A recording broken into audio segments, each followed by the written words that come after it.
Good day. As you read it there on the screen, I am Craig Zimmerman. This is In the Zone, and I've got a guy here in the worldwide studios of CTV6 that needs no introduction, Mr. Dave Scheel from Marine City. Welcome, Dave. Thanks, Craig. Glad to be here.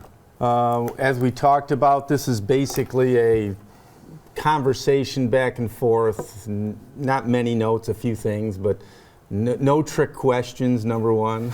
Good for me on that account. Let's go back to the days of, tell us where you were born and raised. Okay.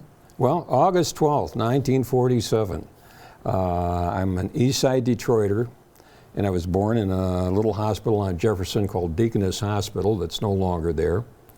And I lived on the East Side. My parents and my aunt and uncle had an upper-lower income near City Airport that they had gotten during the war. Both my dad and my uncle were in World War II.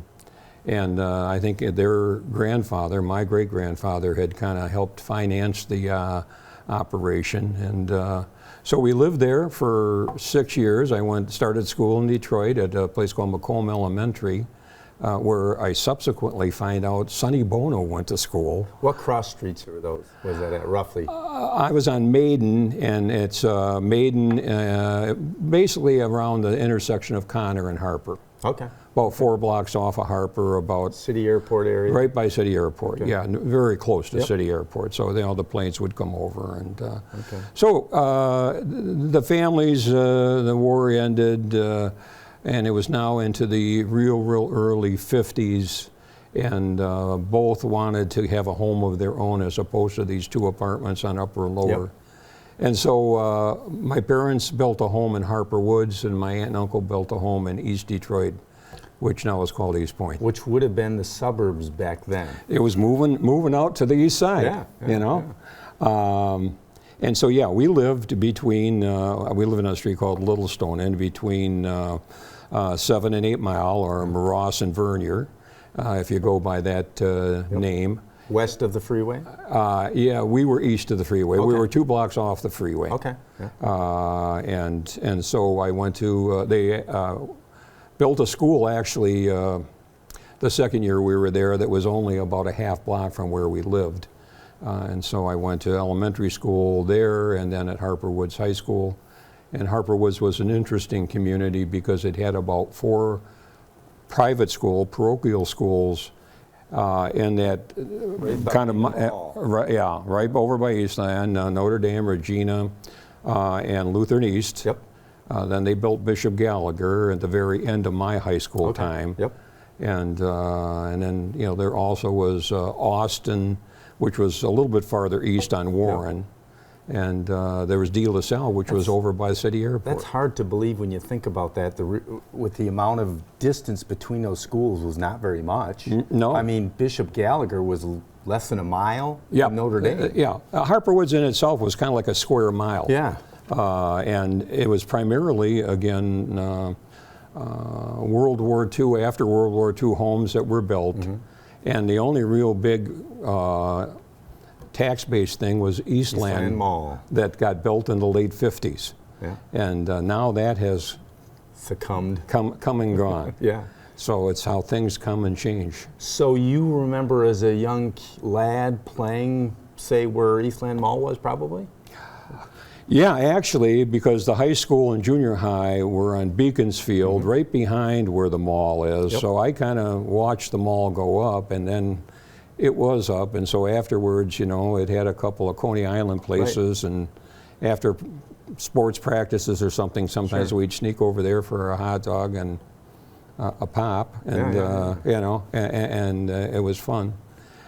It was also a place actually when we needed to do a little driver training practice with Dad on Sunday when the stores weren't open sure. a lot on Sunday back then. We go drive around the parking lot at Eastland. So then you would have been, say, graduating in 65? 1965. Okay. So 1965 in Harper Woods had to be a great time. Beautiful time, great place to grow up. You know, real pleasant place. no worries, no stress. Right. And so I had a choice to make then. My parents, were people that were born in the teens, had it much tougher than I ever had it, They were born in the era of the Spanish flu. They survived that. They were getting out of high school in the midst of the Depression, and neither one got to go to college. Sure. And, my dad was, I think, the salutatorian at Eastern High School in Detroit, and would have loved to have gone to Wayne State. Now, where was Eastern at? It was on the Near East Side. It's now Martin Luther King, and Okay. it's on Van Dyke and near 94. Okay. Yep. But it's, in and around, I don't know the exact intersections. I don't know if there may be the structure there, or maybe it's been torn down. But so at any rate, he was, as it turns out, he got a job in the trucking business right out of high school. I mean, the next day, at a nearby small trucking business, working on the dock. And the two owners quickly realized, hey, this guy's a sharp fella. And they were, I think, in their 50s then, or maybe 60s, so they started giving him more and more responsibility, but he was working 12, 14 hours a day. So he couldn't even take a night class, and then the war came along, so he went in the Navy. But yeah, they bought the home in Harper Woods, and it was a great place to grow up. Yeah. And I think it still is to a great extent, although it's changed. Yep. Now, I would assume that there were times that you took a bus downtown. Absolutely, because we had one car. My mom did eventually get her driver's license, but we would take the bus downtown, and we would walk down Littlestone to Mac and do our school shopping. Okay. Sometime in August, and it was typically at the J.L. Hudson store. I was just going to ask you that. Yeah, downtown. I mean, that was my memories.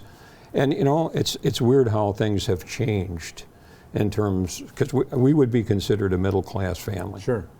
And but you basically got a couple pairs of pants, a couple shirts, and you mixed and matched, and you got maybe one pair of tennis shoes and a pair of shoes, leather shoes to wear if you went to church or something like that. And depending where you are in the family, you might end up with a hand-me-down from a brother or sister or cousin. Exactly. So things were a lot more frugal then. Yes, for everybody. Yes. And you didn't have strip centers and malls. You had your little shopping districts that you went to. Grocery store. Yeah, yeah.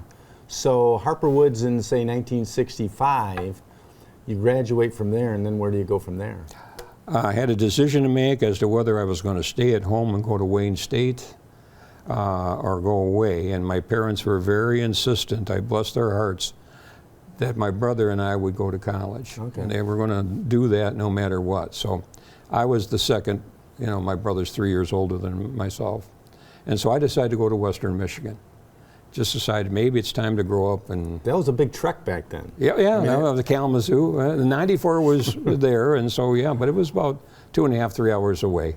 And you only called home probably on Sunday night? About that, because there were no cell phones. Right. No phones in the room. There was a phone down at the end of the hallway, and they'd call you on a little speaker in your room, say, "Oh yeah, there's somebody online." Right. Well, but for a lot of our younger audience that might see this, they'll think, "Well, what do you mean Sunday night? Why Sunday night?" Well, I just remember Sunday nights was when the rates were lower, supposedly. Yeah. For long distance. Yep. You could do it that way, and you did more letter writing, Yeah. And my mom would send us care packages of chocolate chip cookies and stuff, and a couple stamps maybe or something. Yeah, some stamps. Yeah, please rate me. Send me a note. So you're at Western Michigan 65 through 69, and did you major in counseling or teaching? No, neither. Okay. Okay, because like a lot of young people, I was not sure what I wanted to do. Sure. My dad worked in the trucking business all his life, so he was in business. So I entered the School of Business, and I got a bachelor's degree in business administration. But as time went along, I started to realize I'm not sure this is exactly what I want to spend my entire life doing. But I basically had 4 years of college, and there was a draft then. And you got a deferment to go to college, but you got it for 4 years. Okay. So changing majors several times wasn't in the cards.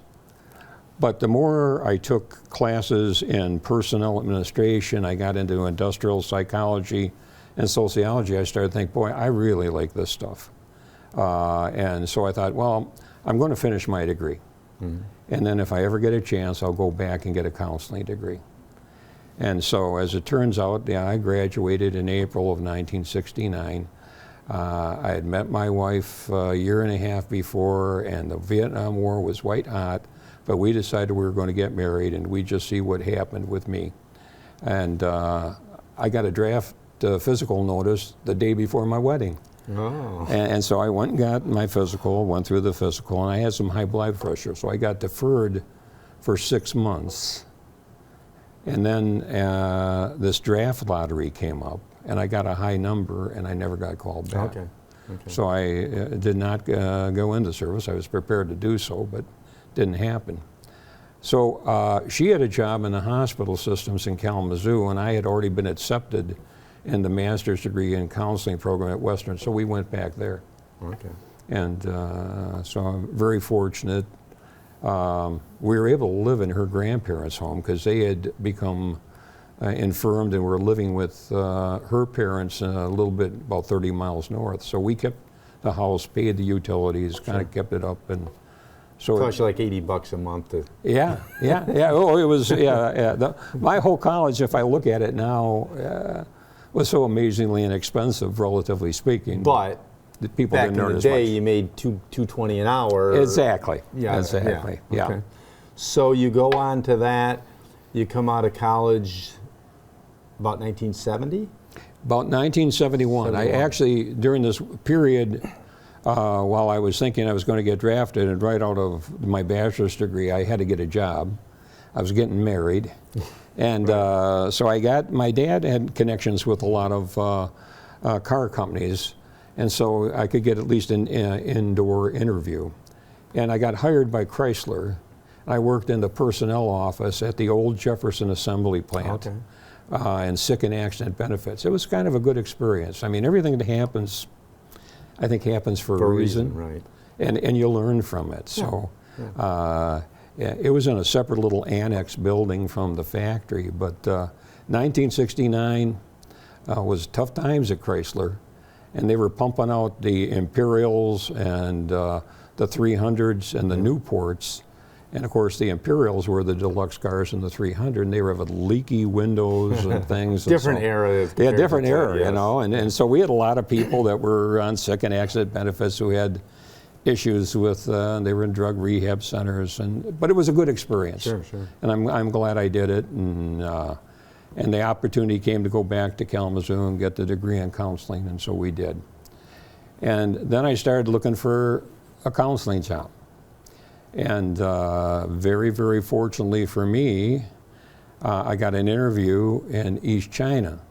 And I saw the address, and I said, hey, I know where that place is. You did? But my wife said, yeah, well, I did. How did only you in the know sense, that? well, because again, growing up, my grandparents had this summer cottage in Algonac that my grandma's dad, my grandpa had bought during the Depression. And they sold that when I was about 6. But every weekend from Memorial Day on, Right. we'd go up there, and then we'd go up to Zimmerman's to get the cold cuts. Right. Because that's where my grandma wanted to buy her cold cuts. Yeah. And so I kind of knew Marine City and St. Clair and the different restaurants up and down the river. Sure. So it was. I said, boy, this would be something if I could get a job here. Who did you interview with? Do you remember? Yeah, Okay. I do. Charlie Cotton, Yeah. who was at that time principal. Yep. And we hit it off well, and he hired me. So you would have been 23? Yeah, I was about 23 going on 24. My birthday's in August, so I think I turned 24 Okay. right about the time I started. And the job opening came available because the previous counselor, Barb Saff, was having her child, Kara, Okay. And she was taking a maternity leave and taking a year or two off for childcare, and that opened up the job for me. Slid right in. Yeah. Okay. So 1971, you come to Marine City, first at the high school? Yep. Okay. And so well, I'm going to jump forward and then we'll jump back. So Sure. you were there from 1971 to what year did you retire? 2010. Okay.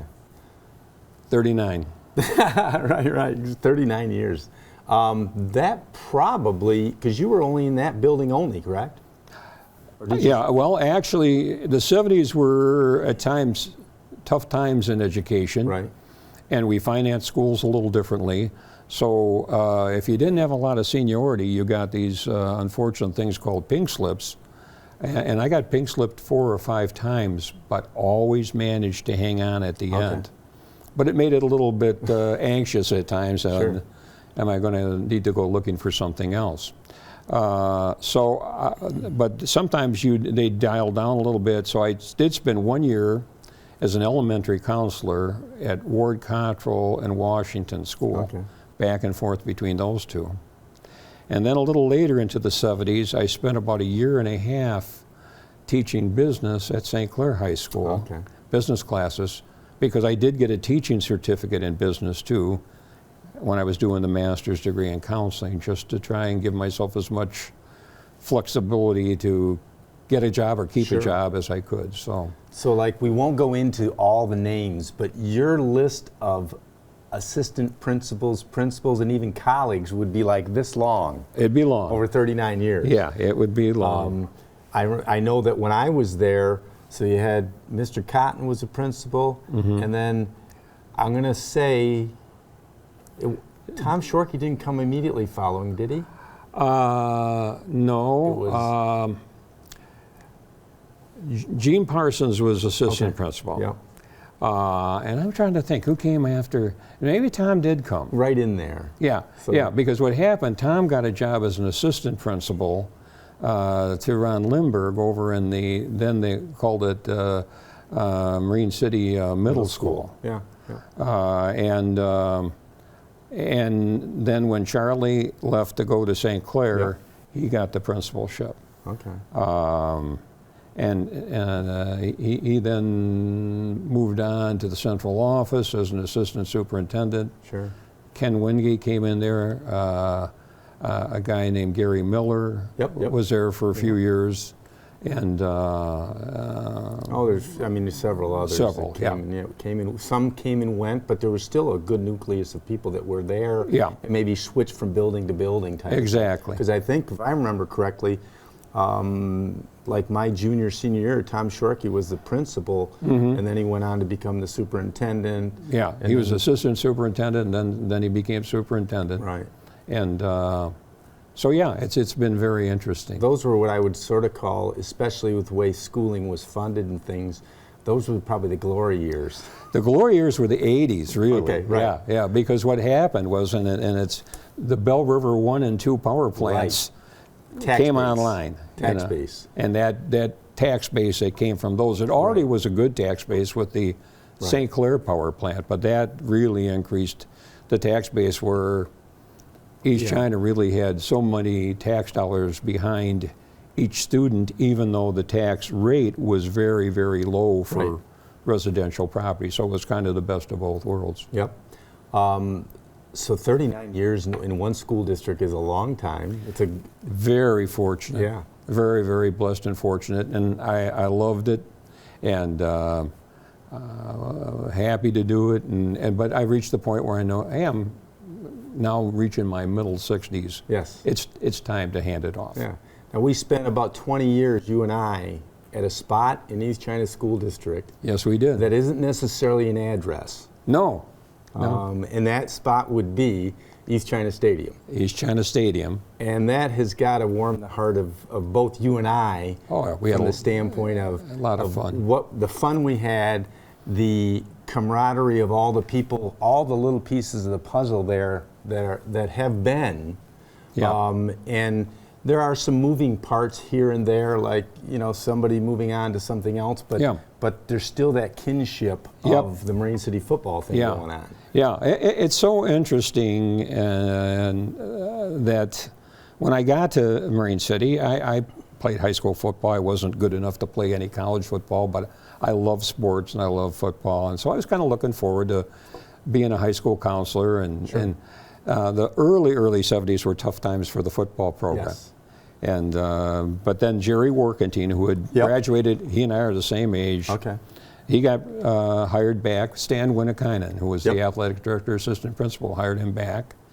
And he gradually built the program up to the first playoff series in 1985, where we made the playoffs and we won the league championship. And Yep. of course, during that time, it was Walt Braun's Marysville Correct. that was the dominant school that kind of we have now Right. become. And I look at it as if like Jerry set the foundation back in the, I would say probably 73 to 80, somewhere in there.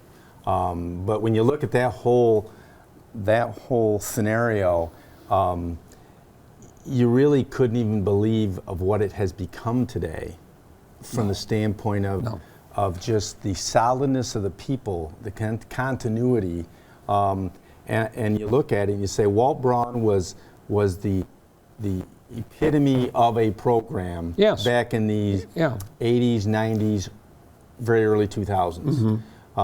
Then there's a couple coaches in between, but then there's a key guy that I say built upon Jerry's foundation, Bob Siskevich.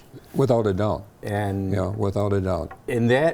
so Bob, I can't remember the exact number, but is it possible that Bob's been retired 12, 15 years from coaching? Yeah, Well, pretty so. Close to that, I would guess. I mean, this being 22. about 15, 17 years, Yeah. because Tony took over in about 05 or 06. Yes. But you look at it, and it still has his stamp all over it.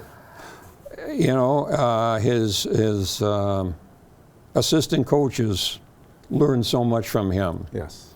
and bought in so heavily to the culture that he developed. Yeah. And the players did the same, and the parents did the same. And when I first came here and you hear stories about, the biggest day in the fall was pheasant hunting, and no one showed up for football practice. Right. No one ever would think of doing that back in the late 80s and 90s, and because not that there's anything against pheasant hunting, Right. but you may want to do it on Saturday, or Right. Right. and your dedication to your football team and Friday night lights is what you need to put your focus on if you want to win. Right, and you look at then the way Tony took over from Bob, Ron took over from Tony, Yep. Darren took over from Ron. Ron, exactly. And the continuity, and there are some new faces in the coaching because you're going to get some of that. Sure. But there's still Yep. a good nucleus Yep. that understand what it was built upon. Yep. And now we have, for example, we have coaches like your son that went through the program with Coach Bob, Right. and now they're coaching. Right. Along with others. Exactly. And, the network for young people that has happened from that program, and my son would be a good example, because Tony's younger brother, Jim Scarcelli, Tony played at the University of Illinois, Jim played at University of Michigan. Jim got the job of security detail at Tiger Stadium when Bo Schembechler retired, and Monahan, who owned the team at that time, who was a big Michigan devotee, made Bo the president. Right. Jim had Tony supply him with people that were on the football team who he thought were upstanding kids to work. Send him down there. To work security. So my son only got to do that 1 year because then Monahan sold the team to the Illiches. Right. But in that process, he acquired a friendship with Jim Scarcelli. So when he got out of college, he started coaching real early, actually, as a junior year, and he coached at Portage North Middle School and then the JV program at Portage North. But Jim had an opening for him as an assistant coach at Clintondale, and they had a social studies job, and he got a job there from the connection back to the football program. Yeah. So these kind of wonderful connections are so kind of important with networking, I guess. Yeah, what you call it. Yeah. And so you fast forward to today where Coach Andy Scheel is now, say, in a deep run in the playoffs, telling the kids, if you win this game, I'm going swimming in the St. Clair River after the win, right? Yeah. And that's happened a few times. Yeah. So he coached 13 years at Clintondale. Yeah. So you bring he could bring some experiences from there in, and that's a good thing. And they've had some other fellows come and coach that brought their experiences, and it all gels together and makes for a great program. Yep. So now we're on to the retirement years. Mm-hmm. So what's happening in retirement? Well, I worked a little part-time counseling job outside of school on evenings and weekends, primarily it started as a volunteer thing, actually pretty early on, like about 1974. Dr. Fred Neruda, who's been gone for a while, and a few others started this methadone maintenance program through River District. And they needed some volunteer counselors, so I volunteered. Well, within a few years, it kind of developed into a substance abuse program and a little bit of a mental health program. Mm-hmm. So I worked about 10 hours a week, a few nights doing that, and it switched hands in terms of who ran the program through the years.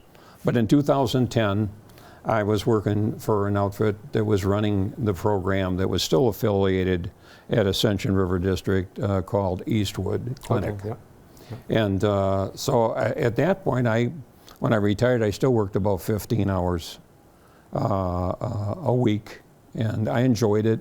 Okay. I had done it for many years, and so I did that actually up until time Eastwood left about 3 years ago. Okay. I was thinking, well, maybe that's it. Well, a couple people encouraged me. A couple lawyers actually, and a couple judges who I had done these screening and assessments for. So you ought to stay in it. So I worked for a couple more years at a place called Eastern Michigan Counseling on Gratiot in Marysville. And I just decided in December I was going to get a new knee.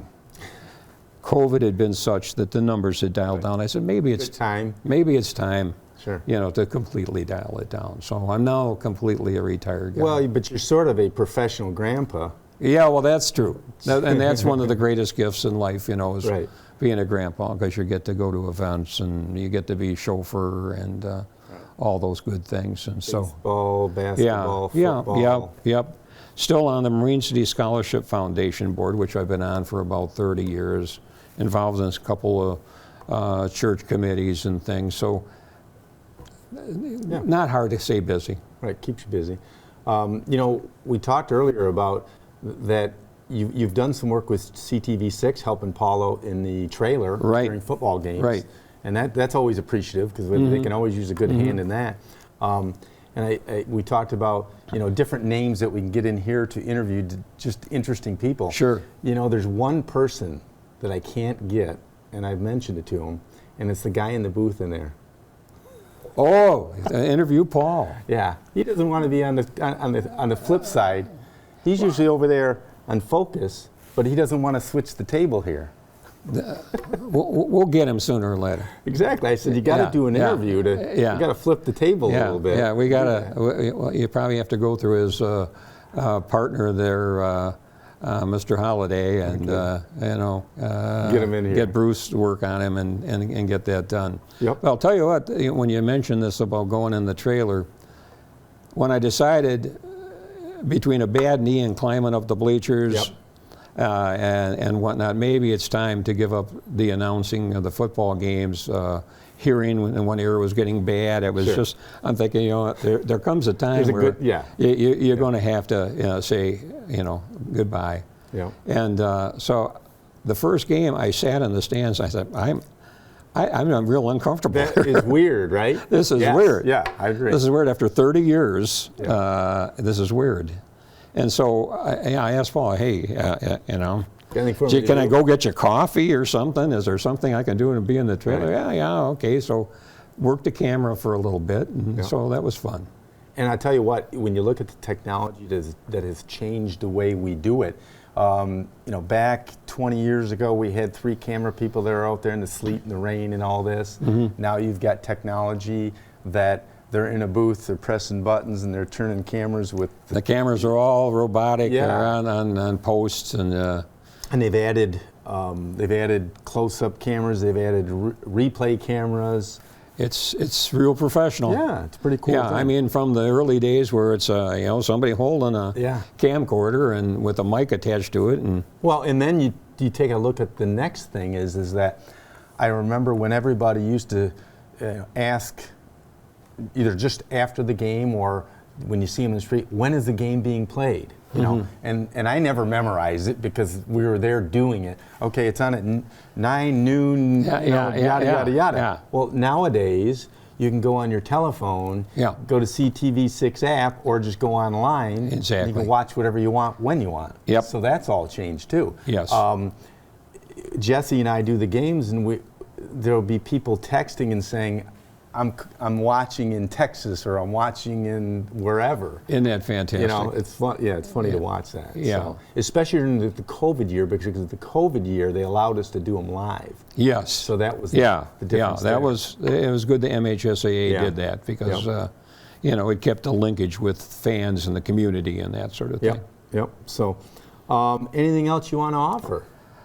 Just that I, love the community. I feel very blessed that I got a job here and that I was able to keep the job for so long, and different things along the way. I mean, the football thing and being the announcer in the stadium for a long time, and did a little radio before that. Yep. It was fun. It was a great little additional bonus, icing on the cake, so to speak. Yep. But we got many wonderful graduates that I still see around on occasions, and some that we talk about that you may want to bring in for an interview, because some amazing young people. Well, you were on the short list. This is only number 3, so you're one of the pillars of the community from the standpoint of longevity and being there for people. So longevity for sure. I don't know about that, but it's been a wonderful place to live and work. It is. It is. So thank you for watching CTV6 in the Zone. And we will be back probably next week, same time, same place. As they used to say, don't touch the dial. There you go.